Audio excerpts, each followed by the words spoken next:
Tossing Grenades at Windmills podcast. There's a whole host of things that happens when you force people to have children who really don't want them. And my father tried to talk her into aborting me, and she didn't, but I think it was more out of stubbornness than anything else. She just wanted to defy him. So neither one of them really wanted me, so that, they didn't really want to invest time or energy in me. I went along when they did things, but they didn't really. There were certain things my mother did for me, and other things she didn't. I mentioned, she would go off to work when I was sick and leave me alone all day. My father wasn't there, my mother I had nobody to take care of me when I was sick. And yet other times she was right there for me, and she'd be feeding me, Coke on crushed ice and other things, and be very nurturing. But most of the time, my parents really didn't want to be invested in me. I'm sure I spent a lot of time in the crib with the bottle propped up in my mouth. I'm sure that, my mother would bring me out to enjoy me for a little while and then get tired of me and then stick me in the crib, which is why they didn't know I could walk. They just didn't want to be bothered, especially my mother. And I've seen her behave that way with her animals. I totally see. I learned so much with her living with us, watching her interact with her animals, and how she would be really adoring one minute, and then the next minute she'd be incredibly mean and abusive with them because she just didn't want to be bothered with them. It's like she wanted them when she wanted them, and she didn't want them when she didn't, which was most of the time. The more time goes on, the more I realize that humans, unless they choose to be otherwise, are very simple creatures and usually repeat the pattern that was thrust on them. So the way she treated you, the way her mother, same thing with her mother. She was a surprise when her mother was in her 40s, and her mother really didn't want to be bothered with her. She didn't have time for her. So, and my mother had no time for me. She was interested in her job and everything else. She didn't really want to be bothered with me. They loved me. They both loved me. I have no doubt they loved me. But loving me and wanting to spend time and energy on me was, that was a different thing. So, they would, I never had lessons. I never, my father wanted me to learn guitar. He would go on these whims. He wanted me to learn to play guitar. It was about this time, too. So he bought me a guitar, took me to the teacher. The teacher was German. I remember that. And I really got into it. I really wanted to do it. And I was practicing and everything. He took me to 2 lessons, and then driving me to the guitar teacher was too much trouble, so he just handed me a book and expected me to teach myself, and that was never going to work. So I never learned to play the guitar. I would have, because I was at that age where you give me something I want to do, and I'll work my ass off to learn it. So that, like I said, that was about the time I learned to play basketball. So anyway, back from all of this crap about summer vacations and stuff. 7th and 8th grade, especially 8th grade, I ended up in an experimental program. It was an accelerated, they chose a handful of us to go through accelerated classes. So we were doing basically 2 years of school work in one. And but at the same time, I was not, quote, living up to my potential, end quote. I was testing much higher than I was performing. Well, it didn't occur to anybody that the reason I wasn't performing well was because of all the bullshit that was going on at home. And at the time, that just didn't occur to them. They just knew that I was testing really high and getting C's. I was a straight C student, except for... Yeah, actually, I got my first A in 6th grade, was it in 5th grade, Miss Warner's class. I started to get better grades in her class because that was the first teacher who had paid attention to me. She actually asked what was going on at home, and she was the first person I ever talked to about it. She didn't let me get away with bullshit, and I tried to. She was a really cool teacher, and I will always remember Miss Warner fondly because she was the first one who treated me like a human being and actually realized something was going on beyond just this is a problem child who, talks too much in class and stares out the window. And I had all the classic signs of ADHD, but they didn't know about that then. So They just knew I was a troubled child, so she took an interest in me, and that made my life better in a lot of ways. But then 6th grade was crazy, and then 7th and 8th grade, then you're developing puberty, and they're all male female stuff, and yeah, it becomes a whole other dynamic. And I did not deal well with all that stuff. I wasn't equipped to deal with life and other people. I just wasn't. I had no coping skills for anything. So, because my parents just didn't talk about things like that. My father was always ranting about history and politics and the world's problems, and when he wasn't talking about how lazy, stupid, and ugly I was. So I didn't learn anything how to cope with life for that. I knew lots of theory about the human race. I didn't know anything about how to live with people. He talked to me about his war experiences and other things like that. My mother would talk about her experiences growing up, and that was kind of a godsend because, I latched onto her idyllic, not entirely idealized childhood, that there were a lot of darker things going on that we dug into after she moved in with me.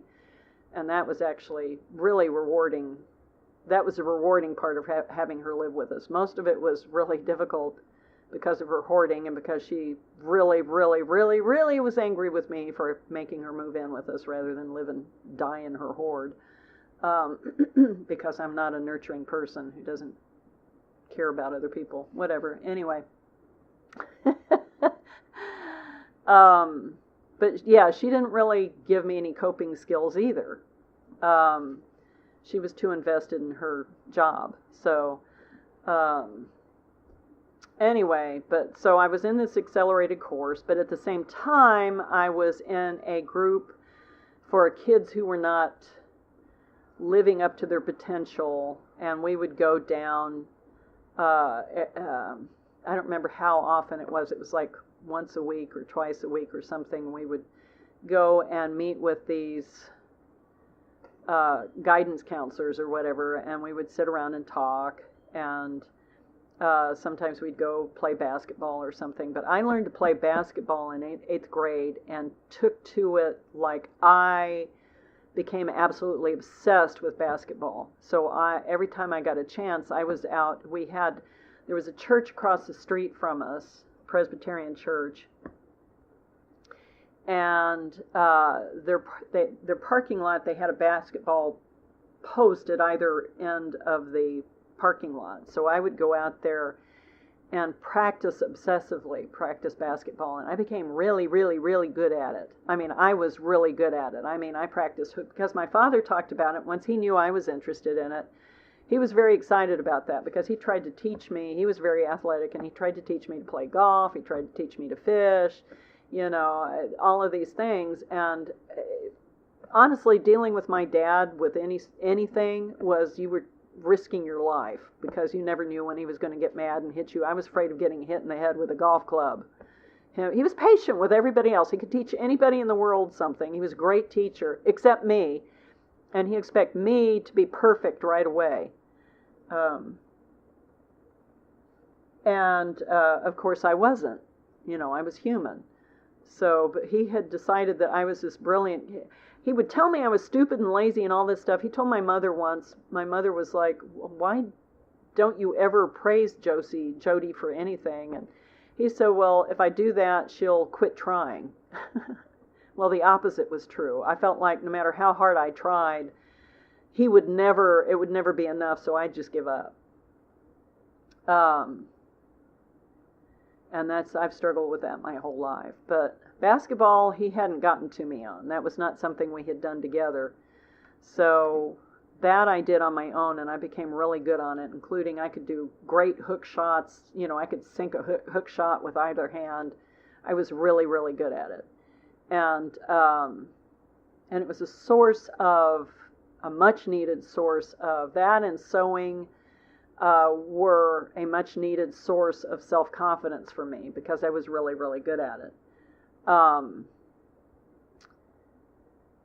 let's see what else. So yeah, the teachers would, we just hang out and talk, and we'd do things like go down and play basketball and stuff at the basketball court when it wasn't in use and stuff. And it just, I don't know what the point of it was, but it was, supposed to be sort of therapy or something. It was for the time, it was advanced thinking, and it was a way of not just doing the put a kid in a box, expect them to come out educated kind of thing. It was a beginning attempt at doing new things. One of the things they did was we also they started integrating handicapped kids with the class, disabled kids, and with this advanced class of this accelerated course, they also had us, like PE. Our PE class was with developmentally disabled kids, girls. All of these experiments they did that year, and I don't know how the experiments turned out, but I think they were a good idea, and it was a good step in the right direction.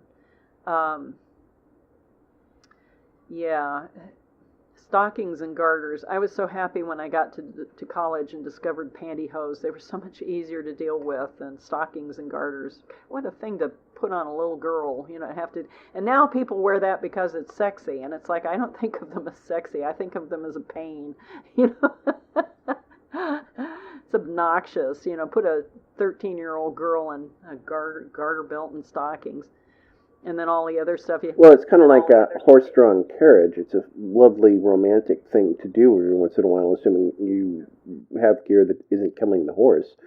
But that doesn't mean you want to commute to one back and forth every day with work. I was a tomboy. I never thought of myself as a girl until about that age, and then.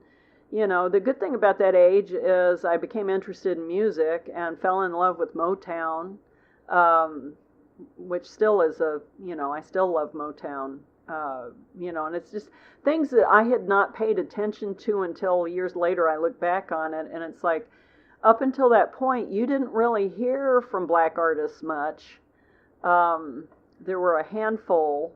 I think I remember Nat King Cole, and a couple of the other more, somewhat appealing to white people music. But rhythm and blues and all of that stuff, that was really not really, especially in Virginia, and then when African Americans started producing albums that went mainstream, you didn't see black people on the cover of the album for a while. It was always silhouettes of white people in the moonlight or something, and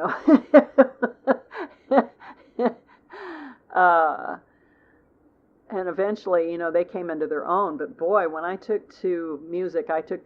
So then folk music was really popular. So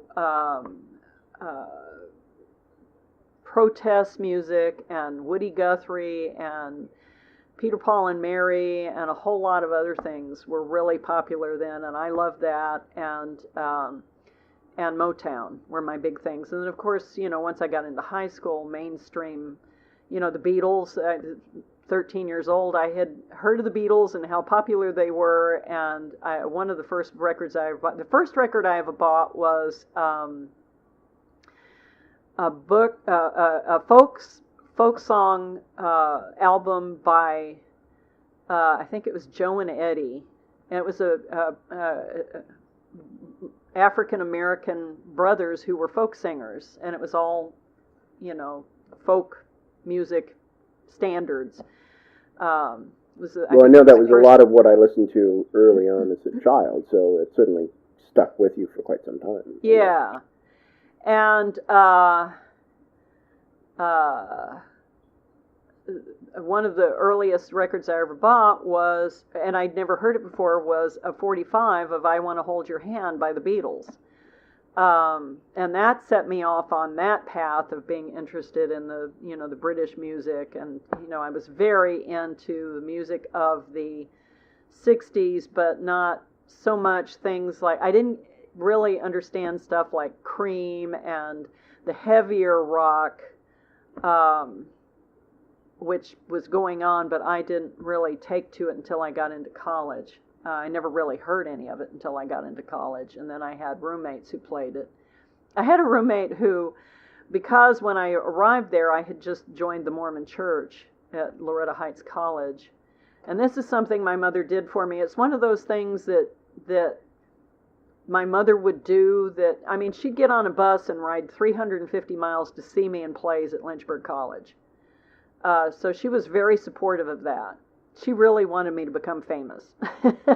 She had been to a psychic when I was a baby. I don't know if I ever told you this. She'd been to a psychic when I was a baby who told her, oh, no, it wasn't her. Was it her? It was her, the woman they rented our house from in Burlington, where I was born. She had been to a psychic. My mother didn't go to psychics, but this woman had been to a psychic who told her, there's a baby living in your house who will one day become famous.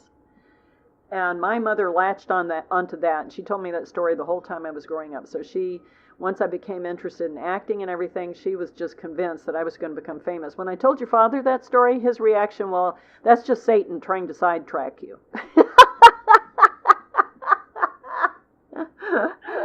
Really?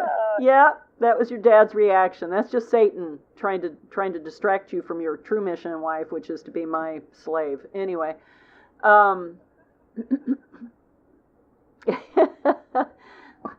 yeah. So anyway, but yeah, she would do things like that. She worked really hard to get me into school.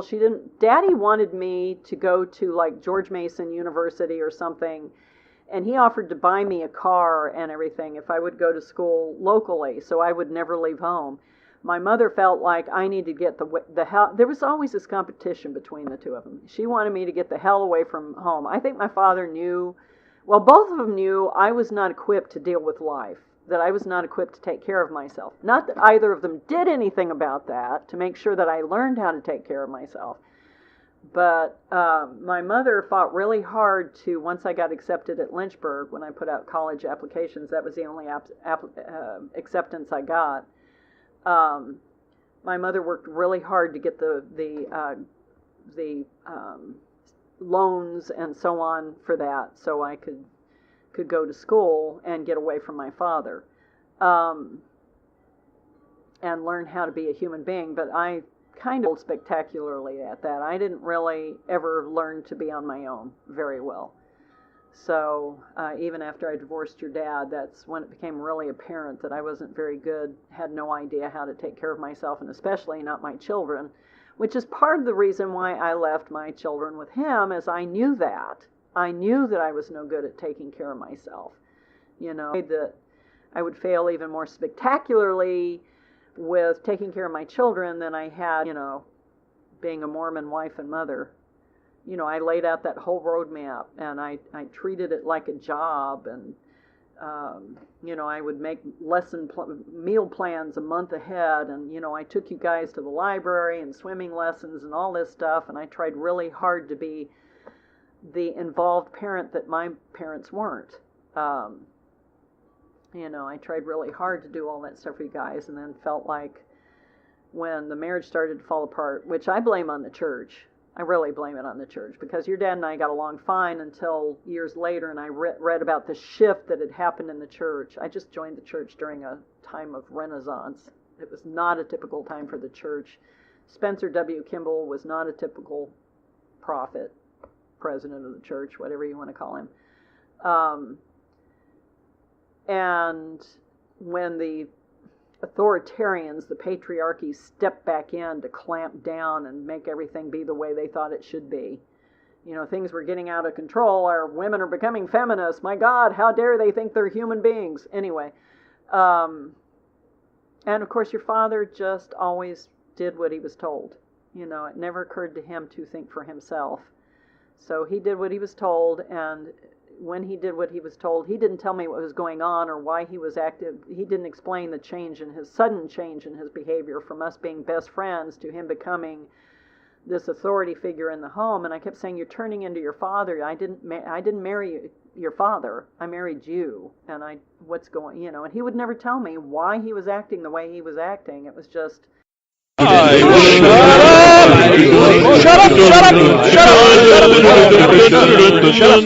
Shut up!